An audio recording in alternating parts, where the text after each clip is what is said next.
তৈরি হচ্ছে তখন বাড়িগুলোকে তৈরি হওয়ার অনুমতি দিচ্ছে প্রশাসন, কিন্তু যখন ভেঙে পড়ছে তখন সেগুলোকে ভেঙে পড়ার কথা বলছে। তাহলে যখন তৈরি হচ্ছে, দেখুন কলকাতাতে ইতিমধ্যেই প্রতিদিন বাড়ি হেলে পড়ছে। মেয়র বলছে যারা ফ্ল্যাট কিনেছে তাদের দায়। এটা অসভ্যের মতো কথা না। ফ্ল্যাটটা যখন বানানো হচ্ছে, জলা জমি বোঝানো হচ্ছে, তখন সরকার নিশ্চুপ। যখন বেআইনিভাবে নির্মাণ হচ্ছে নিশ্চুপ, পারমিশন দিচ্ছে, টাকা নিচ্ছে, তোলাবাজি হচ্ছে, কাটমানি হচ্ছে, আর দায় হচ্ছে লোকগুলোর। এটা কোন হয়? পুনর্বাসন ছাড়া বাড়ি ভেঙে দেওয়া উচিত নয়, করা যাবে না। যে মানুষগুলো সর্বস্ব দিয়ে ওই বাড়ি কিনেছে, সরকারের অনুমোদিত কি কর্পোরেশনের স্যাংশনড, কর্পোরেশন সেখানে বাকি পরিষেবা দিয়েছে, তারপর সেই মানুষগুলো রাস্তার জলে ভেসে যাবে, এ কোনোদিন হতে পারে না। তাদের পুনর্বাসন জরুরি, সরকারকে তার ব্যবস্থা করতে হবে।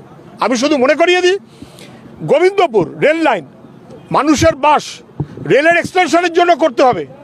পশ্চিমবাংলার সরকার জ্যোতি বসু যখন মুখ্যমন্ত্রী, নোনাডাঙ্গায় তাদেরকে ঘর করে পুনর্বাসনের ব্যবস্থা করেছিল, তৃণমূল যেন মনে রাখে। একটা সরস্বতী পুজো যোগেশ চন্দ্র 3টে জায়গায় পদপিষ্ট হয়েছে, সঙ্গে একটা জায়গায় আগুনও লেগেছে।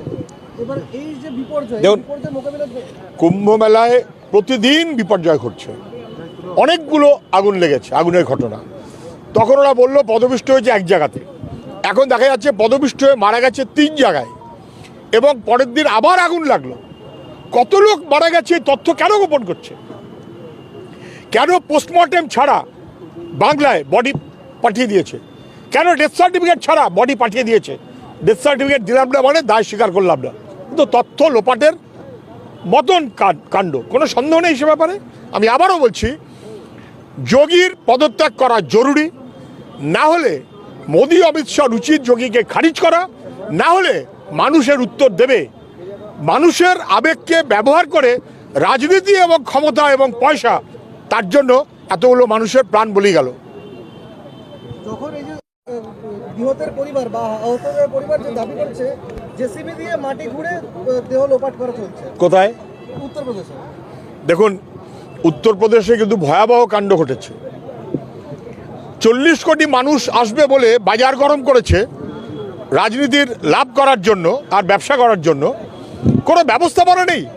কজন মানুষ মারা গেছেন? সত্যটা কি স্পষ্ট হলো? প্রথমে অস্বীকার করলেন, 10, 15, এখন 30। আমি বলছি 100-র চাইতে অনেক বেশি। এই ফিগারটাকে হয়তো পশ্চিমবাংলায় ইতিমধ্যে 2, 1, 2, 3